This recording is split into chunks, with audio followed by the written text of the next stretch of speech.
প্রিয় দর্শক, ফরিয়াদ টিভিতে আপনাদের স্বাগতম। প্রিয় দর্শক, সোমালিয়ার জুবালাল্যান্ডে নিরাপত্তা বাহিনীর এক অভিযানে অন্তত ৬০ জন আল শাবাব সদস্য নিহত হবার খবর পাওয়া গেছে। অভিযানে সশস্ত্র গোষ্ঠীটির একটি প্রধান ঘাঁটি এবং বিস্ফোরক তৈরির কারখানা নিয়ন্ত্রণ নিয়েছে নিরাপত্তা বাহিনী। প্রিয় দর্শক, জুবালাল্যান্ড ইন্টেলিজেন্স অ্যান্ড সিকিউরিটি এজেন্সি বা জিসার পক্ষ থেকে জানানো হয়েছে, রবিবার ভোরে ভাদাদে জেলার ভাদামাদো বনাঞ্চলে এই অভিযান চালানো হয়। মূলত আল শাবাবের একটি প্রধান ঘাঁটি লক্ষ্য করে এই সামরিক তৎপরতা চালায় নিরাপত্তা বাহিনী। কর্তৃপক্ষের দাবি অনুযায়ী কয়েক ঘন্টার এই অভিযানে ৬০ জন যোদ্ধা নিহত হয়েছে। তবে এই হতাহতের সংখ্যা নিয়ে এখন পর্যন্ত নিরপেক্ষ কোনো সূত্র বা আল শাবাবের পক্ষ থেকে কোনো মন্তব্য পাওয়া যায়নি। অভিযানের পর সংশ্লিষ্ট এলাকাটি এখন জুবালাল্যান্ড বাহিনীর নিয়ন্ত্রণে রয়েছে। প্রিয় দর্শক, ঘাঁটিটি থেকে একটি অস্ত্র ভান্ডার এবং বিস্ফোরক তৈরির সরঞ্জাম উদ্ধারের কথা জানানো হয়েছে।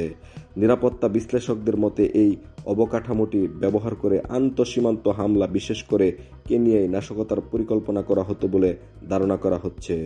জুবালাল্যান্ড স্টেট টিভির তথ্য অনুযায়ী বর্তমানে ওই এলাকায় তল্লাশি অভিযান অব্যাহত রয়েছে।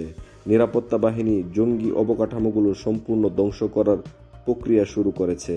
সোমালিয়ার দক্ষিণাঞ্চলীয় এই এলাকায় নিরাপত্তা নিশ্চিত করতে বাহিনীর পক্ষ থেকে একটি নিয়মিত অভিযানের অংশ হিসেবে উল্লেখ করা হয়েছে। সুদান সীমান্তে আধা সামরিক বাহিনী আরএসএফ এর একটি রসদ সরবরাহকারী বহরে ড্রোন হামলা চালিয়েছে সুদানিজ সেনাবাহিনী। চাঁদ থেকে সুদানে প্রবেশের পরই ওই হামলা চালানো হয়। এই ঘটনায় একটি ভিডিও সোশ্যাল মিডিয়ায় ছড়িয়ে পড়ছে, যেখানে সীমান্ত এলাকায় থাকা সুদানি শরণার্থীদের উল্লেখ করতে দেখা গেছে। প্রিয় দর্শক, সুদান এবং চাঁদ সীমান্তে কৌশলগত এলাকায় এই ড্রোন হামলার ঘটনা ঘটে।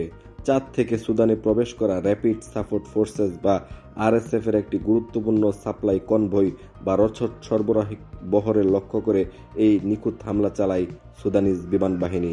প্রিয় দর্শক, সামাজিক যোগাযোগ মাধ্যমে ছড়িয়ে পড়া ভিডিওতে দেখা গেছে চাঁদে আশ্রয় নেওয়া সুদানি শরণার্থীরা দূর থেকে এই হামলা প্রত্যক্ষ করেছেন।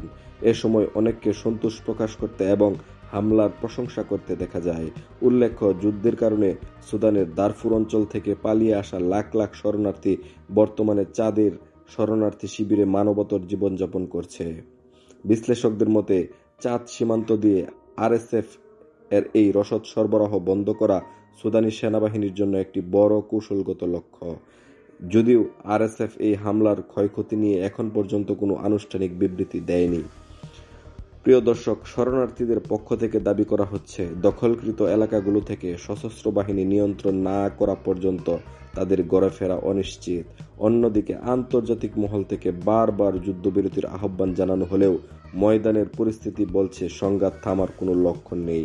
এই পাল্টাপাল্টি হামলা সুদানের মানবিক সংকটকে আরও জটিল করে তুলেছে।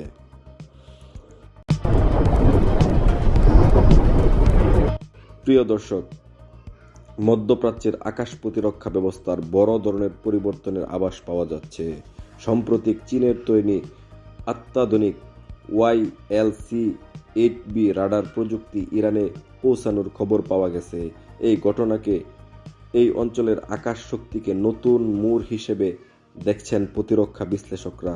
প্রিয় দর্শক, চীনের তৈরি চতুর্থ প্রজন্মের এই YLC-8B রাডার মূলত একটি অ্যান্টি স্টিলথ নজরদারি প্রযুক্তি। এটি এমনভাবে ডিজাইন করা হয়েছে যা অত্যন্ত দূর থেকে শত্রুর পক্ষের অদৃশ্য বা স্টিলথ যুদ্ধবিমানও শনাক্ত করতে সক্ষম। সম্প্রতি ইরানি সামরিক বহর এই রাডার যুক্ত হওয়ার বিষয়টি আন্তর্জাতিক মহলে ব্যাপক চাঞ্চল্যের সৃষ্টি করেছে। প্রতিরক্ষা বিশ্লেষকদের মতে, এই রাডারটি ডিজিটাল 3D সার্ভেলেন্স সিস্টেম ব্যবহার করে এটি কয়েকশো কিলোমিটার দূরে অবস্থান করা লক্ষ্যবস্তুকেও নির্ভুলভাবে ট্র্যাক করতে পারে। এর ফলে মার্কিন F-35 বা এই ধরনের উচ্চ প্রযুক্তির যুদ্ধবিমানগুলোর জন্য ইরানের আকাশসীমা আর আগের মতো সহজ থাকবে না বলে মনে করা হচ্ছে। বিশ্লেষকদের মতে, বেইজিং এবং তেহরানের মধ্যে ক্রমবর্ধমান সামরিক সহযোগিতা মধ্যপ্রাচ্যের সামরিক ভারসাম্য বা ব্যালেন্স অফ পাওয়ার বদলে দিচ্ছে। বিশেষ করে ইরান ইসরায়েল এবং যুক্তরাষ্ট্রের সাথে ইরানের চলমান উত্তেজনার প্রেক্ষাপটে এই রাডার সরবরাহের জন্য একটি শক্তিশালী প্রতিরক্ষা কবচ হিসেবে কাজ করবে। যদিও এই সরবরাহের বিষয়টি বেইজিং বা তেহরান কেউই আনুষ্ঠানিক বিবৃতি দেয়নি, তবে কৃত্রিম উপগ্রহ থেকে পাওয়া কিছু ছবিতে এই উন্নত প্রযুক্তির উপস্থিতির ইঙ্গিত মিলেছে। এই পদক্ষেপটি এই অঞ্চলের আকাশ প্রতিরক্ষা ব্যবস্থার আধুনিকায়নে ইরানের প্রচেষ্টাকে যেমন গতিশীল করবে, তেমনি পশ্চিমা সামরিক গোয়েন্দাদের কপালে চিন্তার বাজও বাড়িয়ে দেবে। মধ্যপ্রাচ্যে ঘনিয়ে আসছে এক প্রলয়ঙ্কারী যুদ্ধের ছায়া। ইসরায়েলি গণমাধ্যম ওয়াইনেট এর চাঞ্চল্যকর প্রতিবেদনে জানানো হয়েছে, ইরানের বিরুদ্ধে সম্ভাব্য মার্কিন হামলায় সরাসরি অংশ নিতে পারে ইসরায়েলি প্রতিরক্ষা বাহিনী বা আইডিএফ। মার্কিন প্রশাসনকে ইসরায়েলকে এই সরাসরি অংশগ্রহণের অনুরোধ জানাতে পারে বলে মনে করছেন ইসরায়েলি কর্মকর্তারা। পরিস্থিতি এখন আর কেবল ছোটখাটো সংঘাতের মধ্যে সীমাবদ্ধ নেই। ইসরায়েল এখন পুরো দস্তর একটি আঞ্চলিক যুদ্ধের প্রস্তুতি নিচ্ছে। আইডিএফের উচ্চপদস্থ সূত্র মতে, তারা আর কোনো সীমিত পাল্টা হামলার কথা ভাবছে না, বরং প্রস্তুতি নিচ্ছে দীর্ঘস্থায়ী এক যুদ্ধের। প্রিয় দর্শক, ইসরায়েলের আকাশসীমা সুরক্ষিত রাখতে ইতিমধ্যে দেশ জুড়ে মোতায়েন করা হয়েছে 7টি এয়ার ডিফেন্স ব্যাটালিয়ন, যেখানে প্রায় 100 থেকে 150টি লঞ্চার সক্রিয় রয়েছে। ইরানের পক্ষ থেকে ধেয়ে আসা সম্ভাব্য ভারী ক্ষেপণাস্ত্র হামলা রুখতে ইসরায়েলি বিমান বাহিনী তাদের অপারেশনাল সক্ষমতা বহুগুণে বাড়িয়ে দিয়েছে। প্রিয় দর্শক, একদিকে মার্কিন রণকৌশল, অন্যদিকে ইসরায়েলের সর্বোচ্চ সামরিক সতর্কতা, সব মিলিয়ে মধ্যপ্রাচ্যের পরিস্থিতি এখন বারুদের স্তূপের উপর দাঁড়িয়ে। ইরানের ক্ষেপণাস্ত্র বৃষ্টির মুখে ইসরায়েল কতটুকু টিকতে পারবে, আর এই যুদ্ধ পুরো বিশ্বকে কোথায় নিয়ে যাবে তা নিয়ে উদ্বেগ বাড়ছে।